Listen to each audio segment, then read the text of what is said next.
गौसे आजम। सुभान अल्लाह। जहाँ चाहो रखो कदम गौसे आजम। सर भला क्या कोई जाने कि है कैसा तेरा। औलिया मलते आंखें वो है तलवा तेरा। सरे अख्ताबे जहां करते हैं काबे का तवाफ और काबा करता है तवाफे दरे वाला तेरा।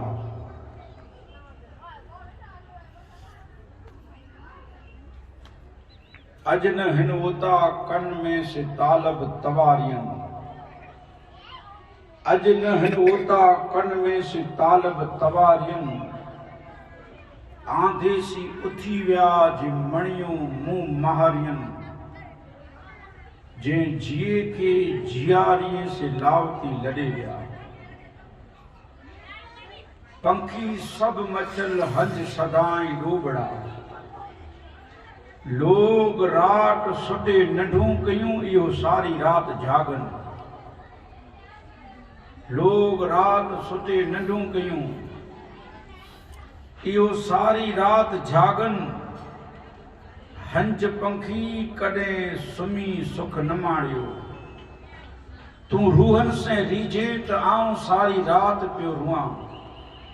तूं जो रूहन से रीझे त आऊं सॼी रात पियो रुआं। कोई परिचा ॾे मुंहिंजे परीअ खे त पेरें मिज पवां। धरती सारी धुआं लुड़कन सां लती बि चवे। तन तस्बियूं मन मणियूं दिल तंबू जिन तलब जूं सिवायद सां वॼण। वहद ऊ ला शरीकल इहो मंझई राग रगन। सुटा भल उहो समन नंढ इबादत दिल जी। बरादरान इस्लाम, उलमा इकराम, अस्सलामु अलैकुम व रहमतुल्लाहि व बरकातहू। वालेकुम सलाम व रहमतुल्लाहि व बरकातहू। आने मुझे इल्म ने समझ में हूंदो कि अज जो कोई जश्न हजरत गौशे आजम पीरे पीरा मीरे मीरा अब्दुल कादिर झीलानी व गैलानी व बगदादी व समदादी रज़ी अल्लाह तआला अन्हु जी निस्बत से ई जश्न अने न्याज रखे में आई है। पांजो ईमान अने विजदान ई चए थो कि गौशे आजम आराम फरमाइए था बगदाद जी सरजमीन मथे। पाण वेठा आहियूं एवर कच्छ में इन कीडाणा घोट जे मिजारा अने पा आहियूं मणे गौशे आजम जा मुरीद। लिहाई कोई पण पीर जे हथ मथे हथ ॾिनो हूंदो पण ई संघर्ष सॼी गौशे आजम से मिले थी। अने पीरी मुरीदी कोई शर्क ना है। शर्क हो तो हुजूर अबा बकर सिद्दीक के बैत न करायो। हुजूर अशाब शफा जो को है मदीने में ओटो मस्जिद नबवी में गुंबद खजरा जे सामे इन मथे हुजूर बैत कराई था सिद्दीक अकबर जी। पोए उमर फारूक जी, उस्मान गनी जी ने अली जी। हुजूर जॾहिं उमरी ला विया ते साहबन सगोरा साथ में वा तॾहिं पर हुजूर बैत करायो हुमणी जी। बैत शर्क हुई तो हुजूर चयूं कि शर्क कहिड़ो करियो था। बैत जो सिलसिलो हुजूर से आए अने हथ मथे हथ जो को रखी था चवंदा पा मुर्शिद जी मुर्शिद कामिल होनो खपे। अल्हम्दुलिल्लाह जे इल्म में आए कि नमाजी हुए खासा अखलाक हुए बई रीते बड़ी रीते अल्हम्दुलिल्लाह ई खूबसूरत हुई बड़ी रीते नमाज में रोजे में खासे अखलाक में इल्म जी मालूमात रखदो हुए। अल्हम्दुलिल्लाह इन जे हथ में ही हथ ॾिनो एतिरे ही इन जो हथ पंहिंजो हथ इन में ॾिनो। इन जो हथ इन जे पीरो मुर्शिद, इन जो हथ इन जे पीरो मुर्शिद ले संगर मिले थी अली अने हुजूर सुंदी। त हुजूर जे हथ में जॾहिं पां हथ रखियो पां जे मुर्शिद जे हथ मथे हथ ॾिनो त निस्बत बीन जान जे सुल्तान से आंजे इल्म में हूंदो कि हजरत मां आयशा ई मानियूं घड़ींदा हुआ त हाणे मुंहिंजो आका अची करे मानी अटो खणी न मानी घड़ियो हुजूर घड़ियो मुंहिंजो अने आंजो आका ताजदार अंबिया सुभान अल्लाह। तो इनमें जानी हिकिड़ी सबूती मिले थो नेरो खाव रंधांदो हुए तो होॾा रंधी वारा जरो ॿिया हेॾा हलिया अचो ओड़ा की रहमत हेॾा वसी थी ने पंहिंजे मुआशरे में आंजी ॻाल्हि न आहे कि खावे मथे 150 ॼणा उभा आहिनि तकरीर में पंहिंजा तंहिंमें हिकिड़ो चए मीठो विझ पोइ मीठो सहिलो ठही थो वञे पोइ ॿियो चए कि मसालो विझ हाणे त पोइ उन रसोई वारे खे पाण कोठा या कुला आहियूं उनखे भनान ॾियो आहे तंहिंखां हिकिड़ो भद ॿिए ते पवंदी जेको पोइ इन्हनि ते पए चवंदा ई सलाह ॾिने में त आंजी ॻाल्हि न जिते बि न वठले तकरीर में ही लाइट असांजी दुश्मन आहे चालू थियूं लेन के कीअं थी जनरेटर बने त हूंदो त ऐं वांदो न आहे हाणे ही खावे वारा सुणे नहीं ॿियो त ठीकु अल्हम्दुलिल्लाह त इन में जानी बाक़ी जाने जो मिलियो कि घर में कम कहिड़ो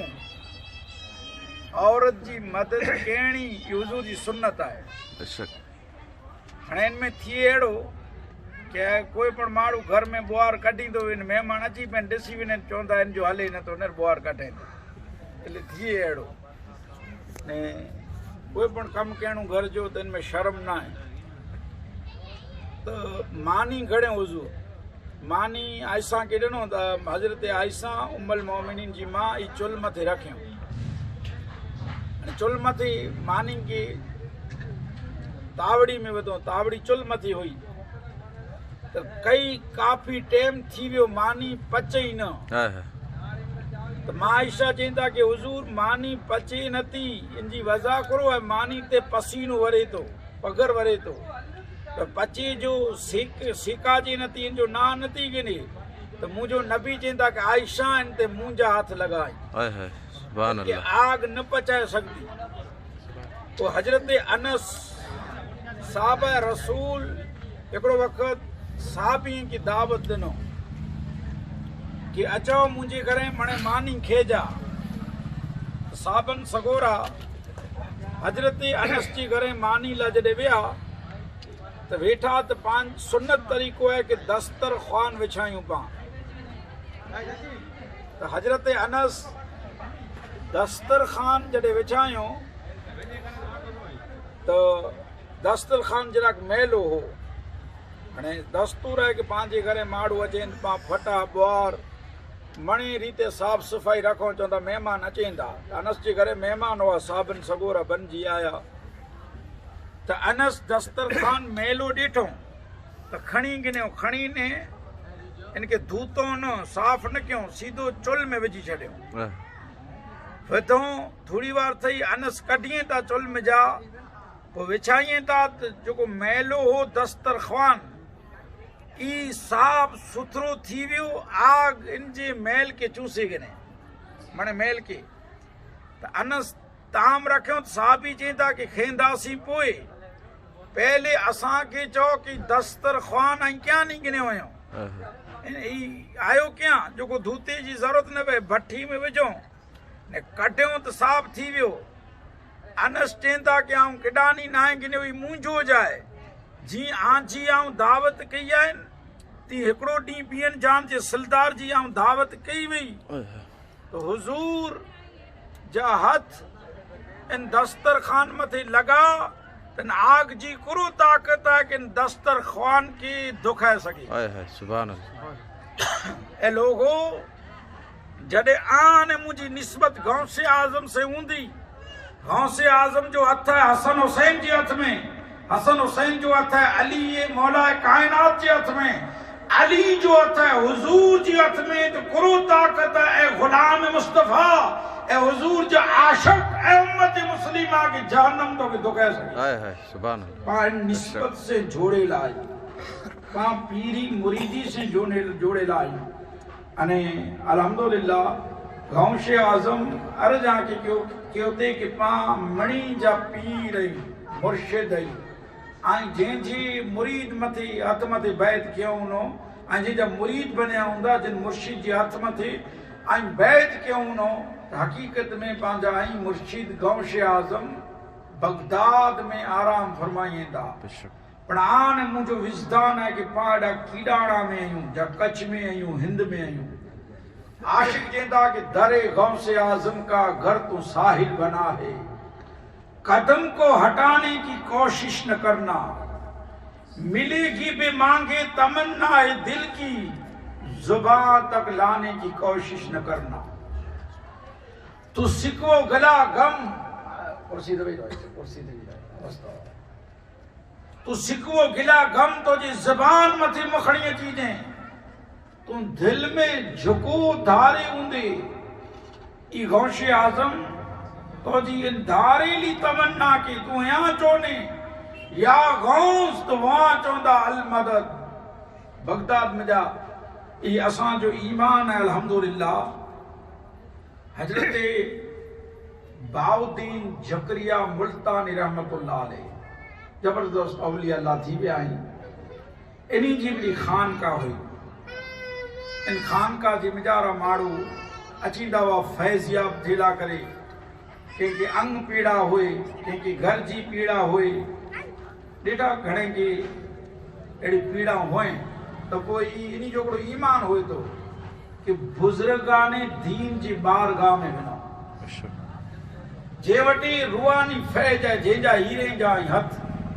बेराजा पंहिंजी एड़ा कच्छ में हिकिड़ो गांव है बेराजा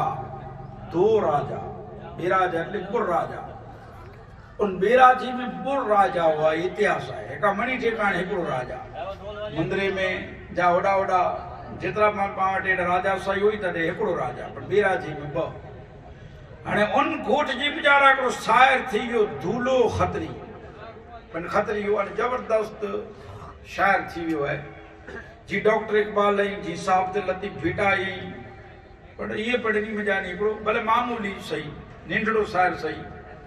पर हिकिड़ी सिंधी में शायरी लिखी है बैत जी शिकल जी वीचारा उन लिखी तो करणा डूंगर का धणी जिते हीरे जाए हथ जवेरी जे बाजार में माणक जा थींदा मट खोटा खतरी जे होते न हलदा मैशर जो डी खोटा खतरी जे होते न हलदा उते चौकस थींदा मट जबल में जा झड़प दई आऊं पजा कुयारे जी कांक दई लेन जी वजाती है कि हीरे जा हथ हीरे जा हथ से निस्बत जो को औलिया कामिल गौसे आजम जा हयात औलिया अल्लाह इंसान जी निस्बत है कि हीरे जी हथे वटे हलियो वञे अने मैशर जो डी थींदो अच्छा भई हिकिड़ी सारी धूलो रखे प्यारी है उन लिखे कि रोणू ना झिझो इन राज में बंदा तू भुल कज मुभारी लखूं आया लॾे विया पिंजी वॾाए विया वारी खणी कुरो विया खतरी जे जेको श्वास वई सारी वेज नो उन हंद हारी का रोली पोने उन राज में ई जेंदा कि उन राज में इन राज में तो ठीक है तोला खासा डी अचे ना अचे पण तमन्नाई कर के मैशर जी डियाड़ी तोला खासा डी अचे बेशक रोणू ना जो राज में निरवन पाथी आने मुथी मोर आने मुथी मोर कई राणा दुनिया में जा हलिया गया पांजी भेगा विंदा आज राधे पा रात जो इनकी याद करियूं तो यार रात सुते निंद ना अचे पांजा अजी पांजा दोस्त पांजा भा पा भेगा मेड़ावे में विंदा वा खिलाईंदा वा तो सजी रात खिल मस्ती में निकली वही वो किते गया वो बाकी एकड़ो डी रूरा ने हलिया विया इतने सिंधी शायर के हैं कि खिलायो तिजनी से उरुआरे हलिया विया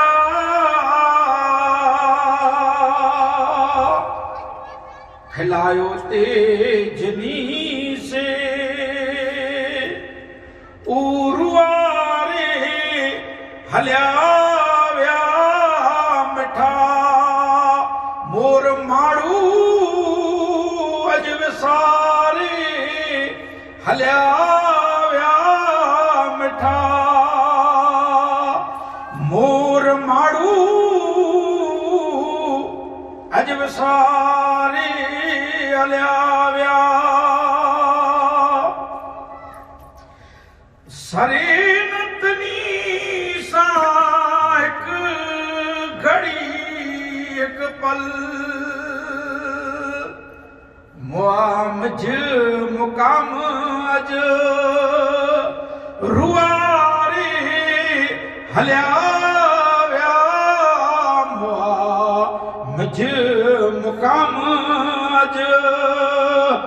ए रुआरे हल्या व्या मिठा मोर माड़ू अज विसारे हल्या व्या मिठा मोर माड़ू यार विसारे हल्या व्या यार पाके कॾहिं खिलायूं ते पंहिंजी मां पंहिंजो पीउ बड़ी दुनिया छॾे हलिया विया मां ने पीउ जी तूं हया न की कदर न की पर हाणे यार जी कब्रिस्तान ते वञ दुनिया में न आहे त हां जुमेरात सोमवार इंजी कब्रिस्तान ते वञी करे कुल अलहम्द कुरान जी आयतूं किंग पढ़ी बख्शू राजी थी उनजी रूह तो मथे राजी रहे घणे त यार माइतरे जी जीरे पुछा न कयूं अने मोए पुठिया पर कब्रिस्तान ते नथा वञे यार नसीब वारा आयो कि आजी मां जीरी आए अने आजी मां हाथ खणी त जरूर ना है कि राबिया बसरिया वेत दुआ कबूल थी जरूरी ना है आजी मां पूरी गुला ना है अरे सादे सीधे भूखे मेरे थी चकड़ी मानी खाती पर हाथ खणदी त अल्लाह उनजी दुआ के कबूल कंदो एड़ो जरूरी ना है कि अलहम्द आयो खबे खाली हाथ खाए वो रब दिले जो मालिक है वो दिले जो मालिक है यार पा हुजूर जा मणे आशिक आहियूं उम्मती आहियूं पा मणे हुजूर जे सदके तवसल से हाने मुंहिंजी मां जी दुआ कबूल थींदी पा वॾा आहियूं चंद ॼाणा पण आहियूं आशिक शाइर चवंदा कि कोई कंहिंजो प्यासी कोई कंहिंजो प्यासी असी प्यासी मधी सुभान अल्लाह कोई कंहिंजो प्यासी कोई कंहिंजो प्यासी असी प्यासी मदीने जा हल हल पाण हलबोसी हाल सुनाई दासी दिल अड़े जा पांजे दिले में जो तमन्ना है अल्हम्दुलिल्लाह हुजूर जी बारगाह में सुनाईंदासी ये पांजो ईमान है हुजूर अल्लाह जी बारगाह में अर्ज कंदा पर यार मां पी जी दुआ पण अफजल है इनी जी पण दुआ गनो हां दूलो खतरी के तो के रोणू ना जिजो इन राज में बंदा बुल कज मुभारी लखूं आया लडे व्या पिन जी वडाए व्या वारी खणी कुरो व्या खतरी के जिको श्वास वई सारी वे जिनो नंधारी का रुली पोने उन राज में वो राज डाढो आए बड़ा डाढो पंदू दो मालिकी मदीन अल्लाह उन डियाड़े मालिक हूंदो उन ॾींहं जो हाँ छाल हुजूर जे सदके तवसल से अल्लाह पा मथे रहम करे आमीन अबा मैशर जो ॾियाड़ो हूंदो मुंहिंजो नबी तख्त मथे वेंदा नूर जो तख्त हूंदो हुजूर हर हिकिड़े जी शफात कंदा उन ॾींहुं आशिक फरमाइए ताकि सारे तारे टूट जाएंगे जमी पर जल जला होगा सारे तारे टूट जाएंगे जमी पर जल जला होगा तख्त पर मोहम्मद मुस्तफा होंगे पर खुदा होगा। आला हज़रत चींदा कि देखनी है हश्र में इज्जत रसूल अल्लाह की। हुन दी हुजूर जी इज्जत जो मकाम अबा अफजल हूंदो सुठो हूंदो। हाँ हुजूर के शफाअत जा शहरा बंधल हूंदा। कोई मुंहिंजो नबी साईं हर हिकिड़े जी यार शफाअत कंदा। गुनहगार जी मुंहिंजो नबी शफाअत कंदा पर कमीने जी न कंदा। कमीने इंसान जी हुजूर शफाअत न कंदा। हर हिकिड़े गुनहगार जी शफाअत मुंहिंजो नबी साईं कंदा। पोइ मुंहिंजो नबी वींदा उठ मथे वींदा। उठ जी रस्सी हज़रत बिलाल जे हथ हूंदी। आई मणे सोयो हुयो कि मेराज जी रात जिब्रील अमीन उम्मे हानी जे घरे आया। हुजूर आराम फरमायो थी। जिब्रील अमीन क्योंकि मुनासिब न समझा जी कि हुजूर जी निंदर में खलल पे। जिब्रील अमीन हुजूर जा जो पैर मुबारक हुआ न कदम वो बेटाई चेंदा कि चंद चवाए सच जे मठो न भाए कॾे उबरे थूरड़ो मां तू कॾे उबरे गच तोजे मुंह में बरे मच पदम मुझे परिये जी पैर जो। बेटाई चींदा कि चंद मां तो केकड़ी गाल बुधाया मठे मुबाइज जो मठो लगदो कावड़ जी वेने मां डाडो दुख लगदो। चंदर सुन तू सोहणो तू सुठो तू खूबसूरत पर बेटाई चींदा चंदर तो कि आव किए चा कि तो जो मुंह मुझे आका जेड़ो। ये त कदे न चोंदुस बेटाई चींदा अये तू नूर इनकार न कदो सोहणो सुठो पर चंदर सुन तो में ए भाई मुझो मुस्तफा ला ए भाई। चंदर कने उबरे थूरड़ो मां तू कने उबरे गच तोजी मुंह में बरे मच पदम मुझे परिये जी पैर जो। चंदर तू खूबसूरत आये पर इन थी ता खूबसूरत मुझे आका जी पगी जा तलवावा। सुभान अल्लाह सुभान अल्लाह। वो बेटाई चींदा चंद तो जी जात पारियां न परियते मंझ अछो तू रात। चंदर तो जी जात पारियां न परियते मंझ अछो तू रात मुझो सजन सदाई सौंदरो। बेटा चींदा चंदर तू रात जो चमके पर मुझो नबी तो हमेशा चमके। जॾहिं हज़रत आदम के अल्लाह न बनाए तॾहिं उहो नूर चमकियो। वो आदम जी पेशानी में चमकियो। वो पेशानी में चमकियो। आदम जी अवांजे इल्म में आहे कि जन्नत में विया। ई ॻाल्हि कंदासीं त घणे घरी थी वेंदी। इते लाइ करे टूंक जे मिजारा पंहिंजे मौज़ू मथे अचूं। आदम जन्नत में विया। अवांजे इल्म में आहे कि झाड़ माने पन न ॾिनो पता न ॾिनो पंजा। वो आजे इल्म में है कि इंजील जो जार झुकी पियो। आदम पना लागिनो पता लागिनो पन लागिनो अल्लाह जो हुक्म थियो अंजीर तू आदम के पन दिने आए। अंजीर जो झाड़ गाला अल्लाह आदम के पन ना दिना मणे झाड़ गालाईंदा ये कूड़ पियो सड़ाए। आदम के इन पन दिने असी दिसोंदा अल्लाह जे अंजीर तू आदम के पन दिने आए। अंजीर जे या बारी ताला मु आदम के पन ना दिना मुंजा। आदम जी पेशानी में नूर मुस्तफा जो होते के पन दिनाई। सुभान अल्लाह सुभान अल्लाह। कलाम मजीद में कसम खाते वत्तीन व ज़ैतून व तूर सीनीन व हाजल बलदिल अमीन। अल्लाह अंजीर जी झाड़ जी कसम कर दे वो हया के हुजूर जी नूर जी ते ये नूर अचींदो रहियो आदम में सीस में नूह में हर हिकिड़े नबीअ में आयो। को साहबन संघोरे में आयो को वलियन में आयो शहीदे में आयो। ऊ नूर अबा मैसर सुबह ॾींहं जे ॾियाड़े उहो नूर सब का अग मथे चमकदो। आदम चेंदा ऊ नूर मैशर जो ॾींहुं पण चमकदो। त हाँ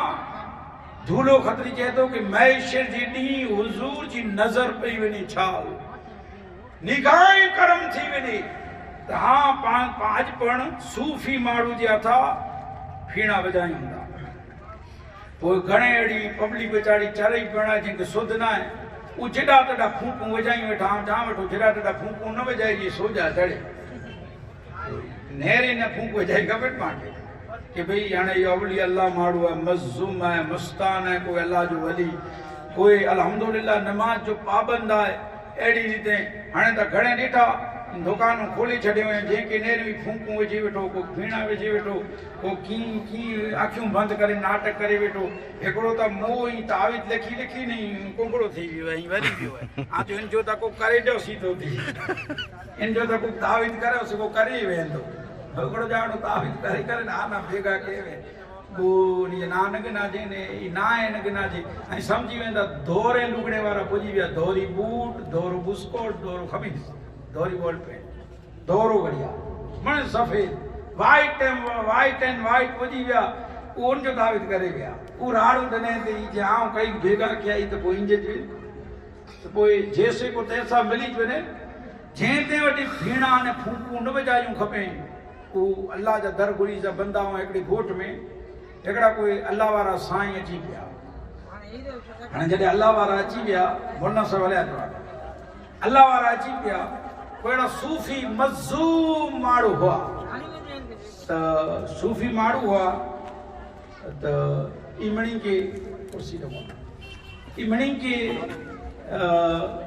हाथ रखे तो उनकी शिफा थी वञे। वो गम जा सताया, दुख जा मारिया, दूर दराज थी सोयो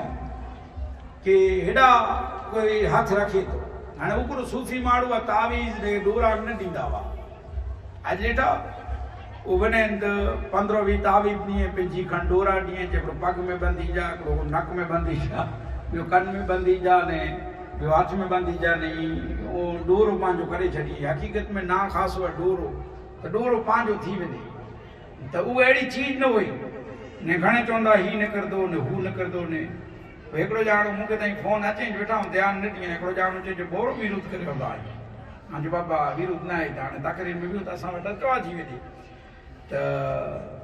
उहो मूंखे चए हाणे ई आई न चइजां जो भले तूं मुंहिंजी तक़रीर में अची नहीं चवां पोइ तक़रीर में अची वियो पोइ आंजो बराबरि जा थी वियो। त ई झिकी पण हिकिड़ो ॼाणो मूंखे फ़ोन कयईं। हक़ीक़त में मूंखे चई डोरे तावीज़ जो विरोध करियो था बराबरि, इहा असांखे ॾींहं तासीं आनी सांसायो न था पर उहा ॻाल्हि मूंखे सची चई भला फ़ोन कयो नी सची मूंखे चई खुटी हुनजी ॻाल्हि न भई आम चयो हा चए असांखे ॾींहं इहा थी सहन नथो थिए न डॉक्टर खे ॾेई अचे त हेॾी जो करो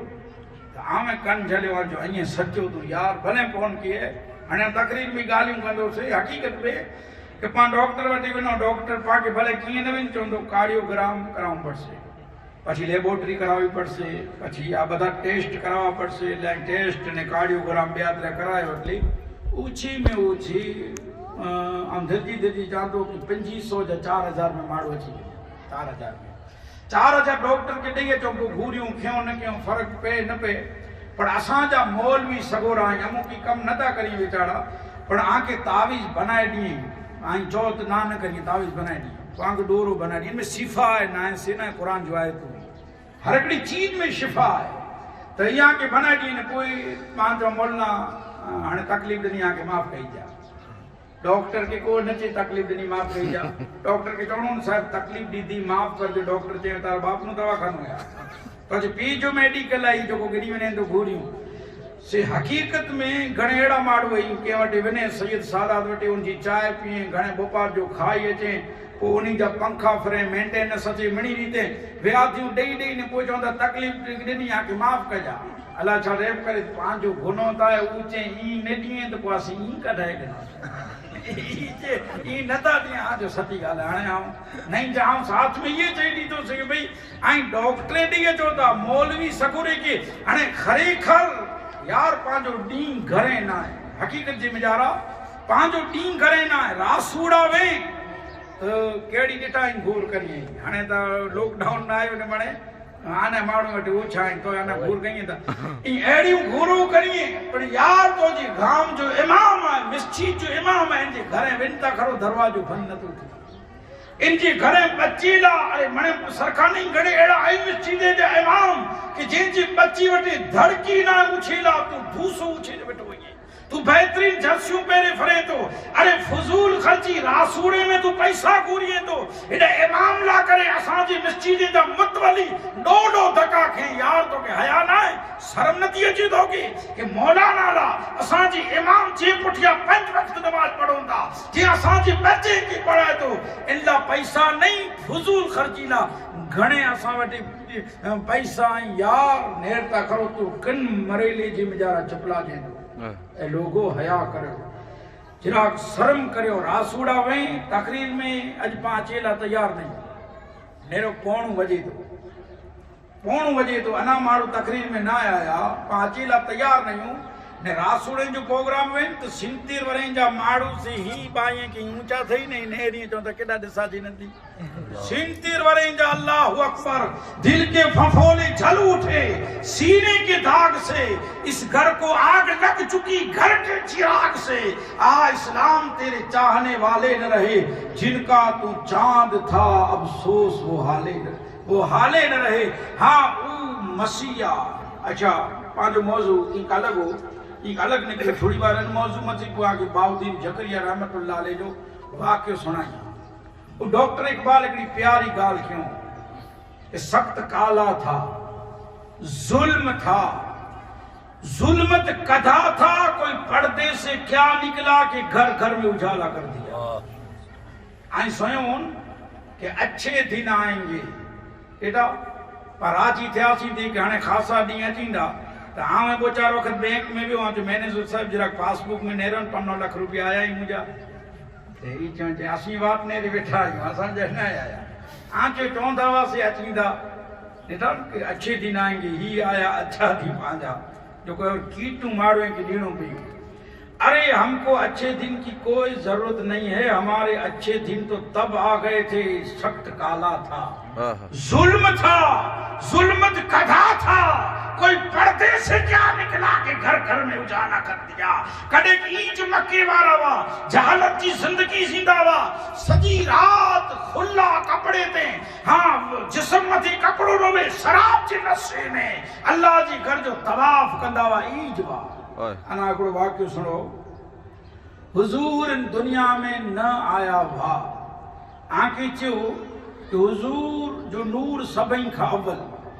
हुजूर न आया वा ते थी मोर दुनिया में हिकिड़ी ज व्यक्ति आहे कि न आया वा ते थी मोर चर्चो अने जेको अचे तिन जो चर्चो कोई हिकिड़ी ज व्यक्ति हुजूर न आया वा ते थी मोर बशारतूं उतबा मदीने आयो हो तेरी मदीनो नो जश्न हो कोई लायो विड़ेला करे जंगला करे तो उन रात ओडा ठेरे रोकाणो तो जसरफा रखो क्यों इल्ला मानियूं चटड़ियूं साग सीरा खावा जेकी खणी ने इचो तब्बा ती तौला से खणी आया है तो उभो थी के ई जशरफ केड़ी बस्ती आए आ उनी से जंग करे लायो अगन ई मुंजी मेहमानी क्यों है इतरे ई मानी खादे इरादो बदलाए ओए तौरत जे आलिम की बोलाए कि आई नेरो ता बया घणे आलिम आया कि भाई बस्ती केड़ी है जी फितरत में इकरो है आऊं आयो या जंग करेला ने ई मुंजी मेहमानी क्यों है तो आलिम चो के एतबार ई जमीन हुआ जी फितरत में आए तो उन बस्ती के न मटाए सकने हिकड़ो वक्त जमीन मथे पैगंबर इस्लाम अचींदा सुभान अल्लाह अने उन मथे जे ईमान आने छड़ियो ईमान गिनी आयो उन जा बेड़ा पार तो तब्बा ठिकाने ईमान गिनी आयो अने हिकड़ो मकान आज इल्म में आए कि मकान बनाए खूबसूरत महल बनाए कोई खत लिखी ने देने कि हुजूर अचे तो इनके दीजा कोई मैं खत दींदा आया पोतरो पर पोतरो इनके वहां जे इल्म में आया कि अबू अयूब अंसारी की खत मिलियो अने अबू अयूब अंसारी जी आई सोयो भला कि घर में हुजूर आया अबू अयूब अंसारी जी मकान में हुजूर आया हुजूर अबू अयूब अंसारी जे मकान में आया न ये गलत गाल है हुजूर जी उठड़ी हो पई उन मकान वटे अयूब अंसारी निकलिया हुजूर के खत दिनो हुजूर पिंड चेंदा के खत दा अयूब अंसारी खत हुजूर वांचो मक्के वाला चेंदा कि तू सच्चो अल्लाह जो नबी है वो हुजूर उन मकान में रहा अबू अयूब अंसारी जे मकान में हुजूर न ते रहा बल्कि अयूब अबू अंसारी हुजूर जे मकान में रहंदो मकान हुजूर जो इनजे मकान में अयूब हाँ तो चीज जो मतलब ही वो सुनो सिद्दीक अकबर तजारत ला साम विया हुआ ताजी से मिले ला विया बुजुर्ग ताजी मिले ला विया तो ताजी चे तो कि केड़ा थी अचे तो चे मक्के में जानी ना चे अब्दुल्ला चे पेजो ना चे फिला वो ताजी रुको थी वो बोथी ने सिद्दीक अकबर के चे तो कि हलियो यार हलियो गले लग हजरत सिद्दीक अकबर चींदा कि ए ताजीर मुंह तो से मिली लायो तो से मुलाकात लायो हने तू मुझी मुलाकात ला भेचेन थी तो गले मल ताजीर ते तो जो ना करो चे अब्दुल्ला ताजीर ते तो जो ना अब्दुल्ला भले आए पर मक्की वारा तो के अबू बकर चेंदा मक्की वाला तो कि अबू बकर चेंदा डालो यार सीने से मल मक्की में क्या पैगंबर इस्लाम अचींदा मदीने जो मीर मदीने जो ताजदार अचींदा उन मथे पहलो ईमान तू गिनी अचीने पहलो ईमान अले हुजूर जो चर्चो मणी थी पहले हाँ हुजूर दुनिया में तशरीफ न गिनी आया तरे मक्की जी मजारा करो बुजुर्ग पंजी धी की घुराए करे चे बेटा हल हजला हलो मक्की जी मिजारा आऊं हयात या पुतर तो के हज कराए छड़िया पो केड़ी खबर मुझे पुठिया तू हज करिए या न करिए मुबशरीन लिखेंदा जी धी खूबसूरत वई चौडमी जी चंद्रमा की जो चेहरो चमक दो अल्लाह के हसीनो जमील बनाए में पे धी बो मक्की पुगा अल्लाह जी घर जो तवाफ करिए ता तवाफ जे दौरान एकड़ो जवान आयो जवान अची इन खूबसूरत नियाणी के ॾिठे इन जी धी के हाथ जले किते हरम जे बाजार हाथ जले ने दिस रही तो ई जो को जो पे होन ई चीखूं के राड़ के मारू बेगा थी मक्खी वाला मणे तो करो थे जो मुजी धी के जवान खणी वने तो जलियो हेका मुजी धी जी इज्जत सलामत न रहंदी कोई जवान ढीसलिंदो वियो कदा खंडेरे ॾींहं खणी वियो बस इनजी इज्जत जी इज्जत जो खतरो हाँ मक्के में दरवाजा ठुकाए झुको पण खोले चे उ जवान खणी वने तो बा मुंबे को हल बंद करे छॾे हाँ उनजी नौजवान धी जी इज्जत तबाह न बर्बाद थी गई तो हुजूर न आया अच्छा अड़ा तो घणे वाक़िया है कि मक्के वाला तलवार कने मिस्किन जो शर उड़ाए छॾी इनजी ढाल नेरे ला करे वो घणे अड़ा वाक़िया आहिनि हाँ सख्त काला था जुल्मत कदा था मुझी माऊं भेणू सुने कि ही हाल बा औरतें जा मक्के जी मुजारा पूरी दुनिया में शौर मरी वने तो मनुष्य बेरी ते घणे मथे जुल्म वा एले मुझी मां भेण मथे एहसान आए नेरो बेटी बचाओ बेटी पढ़ाओ इनकी स्थापना 1400 वरे पहला मक्के की जमीन मथे पैगंबर इस्लाम क्यों है 1400 वरे पहला बेटी बचाओ हुजूर जैसा नहीं अरे ईद मुझी मां भेण पर्दो न करे शौर की हया न करे ए मुझी मां भेणू आजा शौर आइन तो शौर की इज्जत करो हया करो अरे दुनिया में जेजा शौर नहीं उन्हीं के पुछो त खरा दर दर जो ठोकरूं खेती जेजा शौर नहीं हाँ शौर भी तो के कपड़े वगर जी रखे शौर भी तो के धागी ने वगर जी रखे हाँ शौर आए तो ना करे नी रात रंगीन आए शौर वगर यार दुनिया बेकार आए तो और तू शौर की इज्जत करो मुझे नबी जा ऐसा नहीं आई एहसान खामोश मुथियो जड़ा ढोल वे ओडा नचे थी आजे गांव में त न नचनियो नी बायू एक केड़ियो नचे थी डिठा पाके शर्म अचे इनी के ना अचे यार मोहम्मद रसूल जा घणे पाम थे एहसान अजीम ही तू उनजे जिक्र में आया है उनजे महफिल में आवी है ने ॾिठा घणे माण्हू खुतबे में मौलाना साहब के 5 मिनट मोरियूं थी खुतबे में त इन घड़ियाल नेरे मोड़ वरी मौलाना की नेरे वो तकरीर में पण वरी घड़ियाल नेरे वरी असा के नेरे यार तू तकरीर में घड़ियाल नेरी तो हुजूर जी इश्क में आया है मोहब्बत मुस्तफा में तू घड़ियाल नेरी है तो तू खावे मथे वेठे त कदे घड़ियाल नेरे कड़े कोई खावे मथे ये देख दे रदा जी ती नेरी तैयार थई होंदा ले पा मणे वीनी कोई वेई ने कोई न नेरी खावे मथे घड़ियाल के हाने 16 मिनट थई वी हाने न खादो खपे हाने ओथी वियो खपे तडे त मो कोणी कलाक वेठो वेंदो तडे त घड़ियाल नेरी न तो के पौणी कलाक थई वी हाने हाने बियो जे हाने ओथी यार ओथी वो जोंदो आना थोड़ो मन था दे थोड़ो दे हाने डायबिटीज ते गिनल बियो ही छले ना ना वांदो ना ते डॉक्टर जे आना पोच पोच खावी मथे आई घड़ियाल नथा ले रहो अने आके तकरीर में बीणो है तो ओंजो लगे तो अने सजी रात रासूड़ा वे ती सजी रात आजान थी मुझे बंद ता करो से की वांदो ना अने मर चालू है जरा वाली छोकरी छोकरा रमेंदा से आजान जो लिहाज न करी यार हया करे अच्छा ई दौर हो उ जय बुजुर्ग माड़ू हंजू वारे वही हने सुनो जरे हुजूर इन दुनिया में आया आन मुझो आका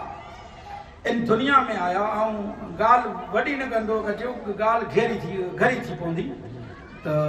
हुजूर आया हने मक्के में हातिम ताई जी थी पण बंदी बनी ने आई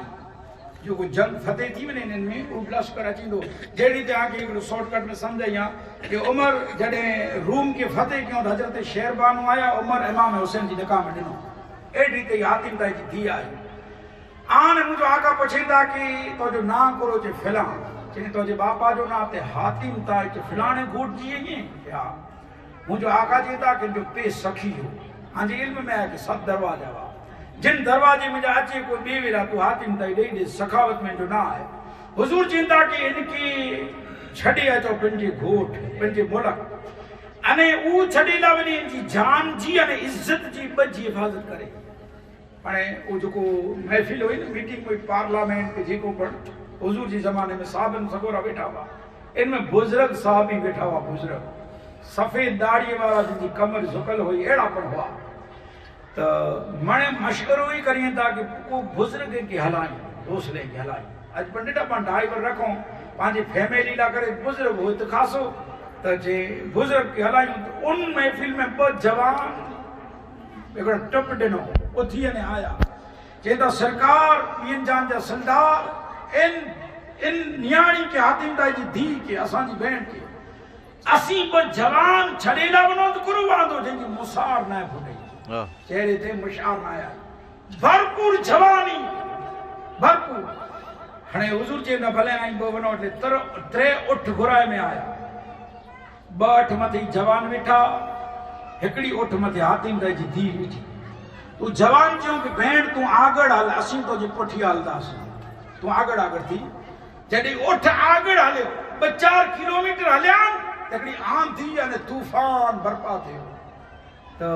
आंकी मशहूर अरब जी आंधी अने तूफान ही जब तूफान उपड़ियो तो इन हातिम ताई जी धी जा जो कपड़ा वा न इन वाह में ओडण लगाना तेरा कपड़ा ओडे इंतजार है माड़ू जो जा औरत जो ऐब जाहिर थी वनी तो ई बजाना अखियों बंद करे वेदो वो पिंड में अखियों बंद करे ने गालियों करिए था कि पांचो अखियों बंद ही ने उठ ओडा ओडा थी वियो तो हने जे नजर पे इनजे जिस्म मथे तो उन नबी की जो को मदीने में रहता उनकी मणे खबर है आला हजरत चेता कि रहते हैं मदीने में मगर सबकी खबर है हुजूर रहता मदीने में नजर पे तो हुजूर के मौक रो बताई दी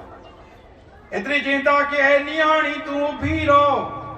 उबायो भी रही चेता तू पुठिया हल असी आगड़ हलोंदा उन चे कि ए मुजा बाबर हुजूर जा साहबी मुके चौथा खरा कडे का आगड़ मुके रखियो आगड़ हलायो ता हने पुठिया हलायो ता ऊबो जवान चेंदा कि ए असा जी बहन तो के खबर न पे तू पुठिया थी वन असी आगड़ थियो ता इए कंदे कंदे हातिम थाई जो घोट आयो घाम वारा मने जमा थिया बेगा थिया चेंदा के हातिम थाई जी धी वताए मक्की वारा तो से केड़ो सुलूक क्यों तू बांधी बनी ने वही वही है केड़ो सुलूक क्यों ती चेती कि आई सुलूक जो पुछो था पहले मणे आई करियो हस्तिन ते बादशाह नी बादशाह जी धी हुई कहती आ बादशाह जी धी या के हुक्म दिया थी कि मणे पढ़ो अशहदु अल्ला इलाहा इल्लल्लाह मुहम्मदुर रसूलुल्लाह मणे पढ़ो तो वो चेता कि भाई तूए पण उनजी थी वई है हुजूर की मने अस्तगफिरुल्लाह जादूगर चोंदा वन तो मते जादू के तू अची ने असा को उनजी दीन जी दावत नहीं थी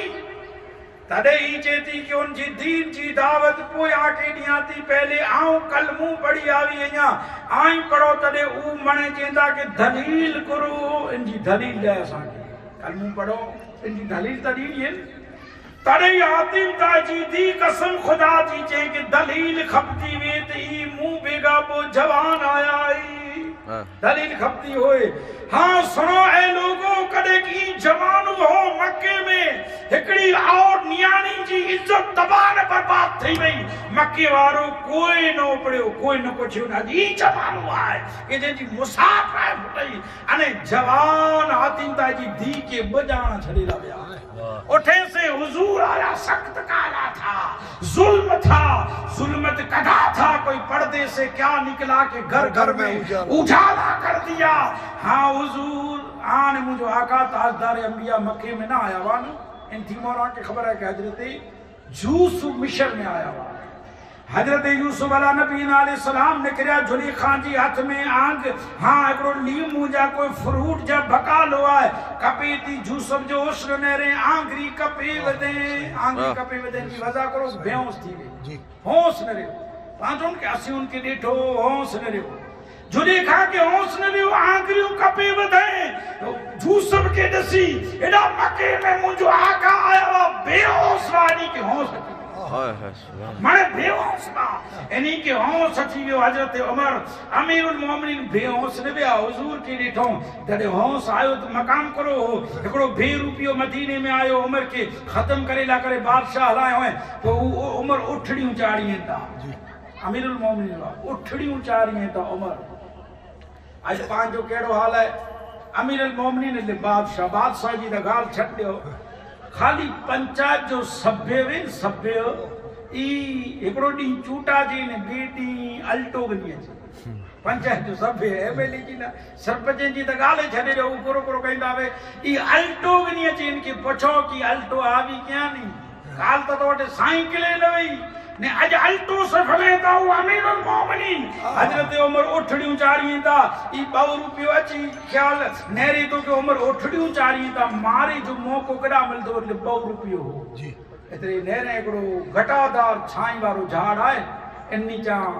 उमर बोपार जो आराम कंदा, झाड़ ते वेही रहा, नीचा आराम कंदा, मथानी तलवार खणी उमर जो सब तन कना जुडो करिया, ई झाड़ मथे वेठो उमर आया, थकल जी हालत में वा सुता तो ख्याल करे तो कि उमर के खत्म करे छड़िया। एतरी बार में जंगल में जानी सिंह हले वचे उमर जी पेरां दी वेठो, वो उमर जा चक्कर लगाए तो उमर जी इर्द गिर्द फिरे तो हिफाजत करे तो सी उमर जी हिफाजत करे तो अने जडे ई ॾिठे कि सी गुलाम मुस्तफा जी हिफाजत करिए। अरे मोमिन तू गुलाम मुस्तफा बनी वने त अजा कारून अने नमरूद जो अज फरे था तो की मिटाला इनी जी कुरुता करता है सच्चे पेरा कारून अने नमरूद तो के मिटाला आया वा पिंड मिटी पर तो में होए गुलामी मुस्तफा, होए नमाज जो पाबंद अल्हम्दुलिल्लाह, इश्क मुस्तफा तो जे सीने में मोजा मारी दी गई तेरी कारून ने नमरूद जी को ताकत ना मुसलमान कि तो के हैरान ने परेशान करे छड़िए। हां ई ठेक ने उमर जी कदमे में आयो जे उमर तो जो ता जंगल जा सी चियो करिए एटाने उमर चेउनो मुझे विजदान चे तो उमर चेउनो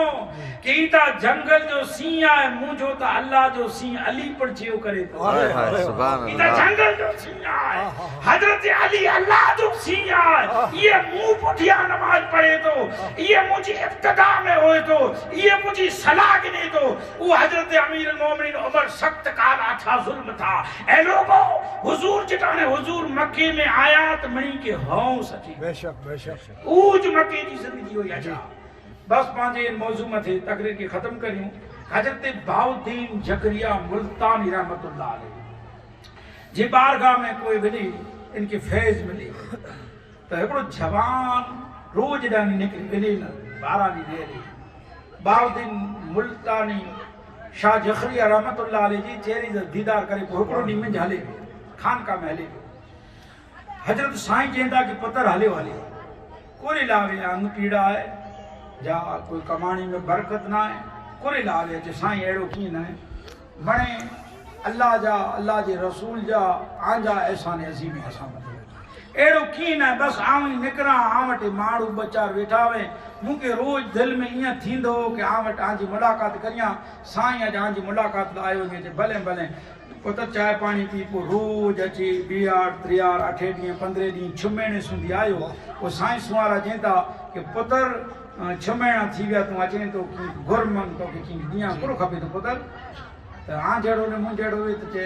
साईं 1000 खण रुपया ले दियो सच्ची काकड़ी टोपी दियो काकड़ो रुमाल दियो मेरे आचर को खण दो को खणी ला न तो जे खणी न तो देवन दवाजी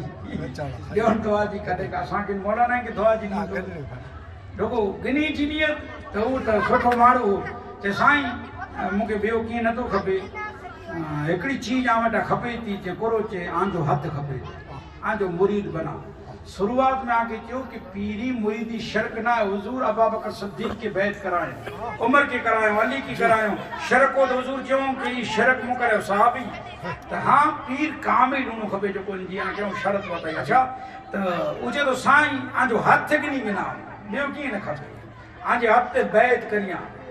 तो साईं चवंदा कि इंशाअल्लाह अज़ीम कॾहिं मां तोखे बैत कराई ॾेरो मुरीदन मुरीद ई मुर्शिद पुठिया हमेशा फिरे मुर्शिद मुरीद पुठिया न फिरे अने कोई मुर्शिद कोई अचे न त मुंहिंजे अहिड़ो ई त चए हा झपट हथ गिनी के झपट गिनी वो साईं वा वली कामिल वा ई जने घणे अहिड़ा असां वटि अचे वेठा की भई बापू हथ गिनूं आहे त चऊं 2 महीना खम 3 महीना खम 4 महीना खम कोई भरे कढाईंदा वञो इनजो मने ख़बर पई वञे अने अमुक अहिड़ा क़िबला साईं हुअनि था अल्हम्दुलिल्लाह चोर आयो हुए तो उनके 2 ॾींहं पर अल्लाह जो वली बनी वञे मुंह में ताकत क्या उन्हीं में ताकत वही मुंह में तो असी उनके चऊं पोइ 12 महीना पोइ वरी थी वञनि पोइ चऊं तूं हथ जी ॻाल्हि कई थी हाणे हिन ॾिनो न पोइ ॿी जो गिणी पोइ ॾिठो की हिन जो न गिने असांजो इहे ख़ासि पको वे तो हिन जो ईमान वे गिनणो त हिन जो ई गिनणो पोइ निज़ामुद्दीन अमीर ख़ुसरू खे हलायूं जो मोड़ो आहे त साईं हिकिड़ो जिना जो निकिरियो उन्हनि में उन ऐलान कयो कि मूंखे कंद ॾे ई जिन्नती निज़ामुद्दीन चवंदा कि अमीर ख़ुसरू तूं पण कंद ॾिनी हूंदे जे न ॾिनो आहे चए यार जिन्नत तोखे नथी खपे चए जिन्नत त तूं ॾींहं न गिना हाय हाय सुभान अल्लाह तूं ॾींहं अमीर ख़ुसरू चवंदा कि निज़ामुद्दीन जिन्नत ॾे ने आऊं गिना ॿिए जे हथां मूंखे नथी खपे जिन्नत त हा ऊ मुरीद पको साईं चवंदा कि भले नेरींदासीं 6 महीना निकिरी विया 6 महीना निकिरी विया न तो वरी वो साईं जी बारगाह में वेठो है साईं चवंदा पुत्र घुरमंग कुरो ॾियां त साईं कीअं नथो खपे आके 6 महीने पहला चयो हथ ॾियो जीगो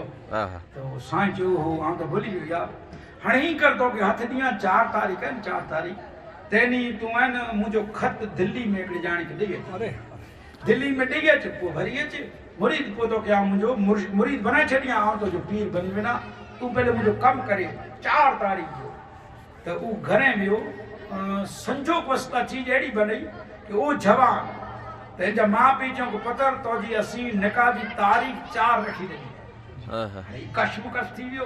हेॾा पीर चऊं कि 4 तारीख़ जो वे घेली मुंहिंजो कागर ॾेई अची जे पहला पगे जा उठे से घोड़े से वेंदा हुआ 15-20 ॾींहं लॻे बाउद्दीन जखरिया मुल्तान में जा निकिरे दिल्ली 15-20 ॾींहं महीनो ॾींहं लॻी वञे त हू चई कि नरे न आउं त मुंहिंजा पीर चयो आहियो न तो आऊं कागर ॾे लाइ वेंदो निकाह ठेलाए छॾियो तो वो चयो कि न साईं में नी सम्झू में पीर इन के पास समझाईंदासीं तो साईं समझी वेंदा पीर साहिब समझी वेंदा असीं हलूं तो मां पे ॿिया जेकी पण गाम वारा फरी वारा विया चए साईं आंजो हुकुम सराखीअ मथे पण थियो अहिड़ो आहे न कि इन जी 4 तारीख़ निकाह जी थी आहे न 4 तारीख़ आहिनि चऊं ख़त ॾे लाइ वेंदे तो साईं कीअं करूं तो साईं चइनि में कीअं वांदो न आहे तारीख़ आई है न खत कोई ॾेई अचे 20 पुठिया 15-20 ॾेई ॾेई तो छोकिरो साईं जी चेहरे खे ॾिठनि मज़ा न आई छोकिरो चई कि 20 जी तारीख़ ऐं ठेलायो खत ॾेला तव्हां 4 जो वेंदो 20 जी तारीख़ ठेलाए छॾियो घणे जिद के साईं सम्झायो ई सम्झियो न 4 तारीख़ आई पोइ 20 जो ठेलायो 15-20 ॾींहं ई वियो दिल्ली पोगो वॾा खत ॾेई ने पाछो वारियो न हिकिड़ो मंडप आलीशान ॾिठे कंहिं नंग बादशाह जे घरे विया हुआ कंहिंजे घरे वॾा माण्हू हकलूं करे चवंदा हुआ कि मानी खाधे बग़ैर न वेजा मणे सहूलियत मणे फैसिलिटी बारियूं मणे विराईंदियूं हुयूं अॼु ॾिठा बूफे वे टेबल कुर्सी से बारियूं खणी अचे मानी साहब त ई बारियूं विराईंदियूं हुयूं इन में हिकिड़ी वॾी बोटलूं हुयूं गिलास हुन में शराब जा प्याला पण भरियल हुआ त ई बच्चो हो सम्झो न हो त मानी खाधे पोइ शराब जे शीशे के इनके गिलास के हाथ में ही झले जाने करीब लब वटे पुजे त इनके ठेलो आयो हिकिड़ो अने छणी पियो बेहोश थी वियो जॾहिं होश आयो पोइ इनखे ख़बर पई अल्लाह अकबर अस्तगफिरुल्लाह ई त शराब वां बची वियोसीं ई कंदे एॾानी निकिरियो बाउद्दीन जकरिया मुल्तानी जे बारगाह में खानका में पहुतो साईं चवंदा पुत्र कागर ॾेई आए चए हा साईं आउं ॾेई आयो कागर चए पोइ ओॾा बनाव हिकिड़ो बने था चओ ओ चए साईं हिकिड़ो बनाव बने या हो शादी हुई हिकु साईं मूं वटि गुनाह थी वियो मानी खाधी उन गिलासे में प्यालीअ में शराब मूंखे ख़बर न वई ऐं खणी गिनियो जा मौत लॻायां हिकिड़ी मूंखे पुठियानी वाछाड़ी वारी लपण आई अहिड़ी आई ऐं छणी पियोसीं साईं बेहोश थी वियोसीं उहो साईं चवंदा कि लपण मुंहुं तो के वधी वई એટલે ઈ आहे मुर्शिद अने ऊ आहे मुरीद ने पीरी मुरीदी एड़ी उनी खपे लोगो हां मुर्शिद जी नजर आई सैकड़ों मुकाबाई मथे वो आ मथे नजर होया कि मुर्शिद गुनाह नहीं रोके ई आहे मुर्शिद अल्लाह जी बारगाह में दुआ है बारी ताला मुंह के आंखें तक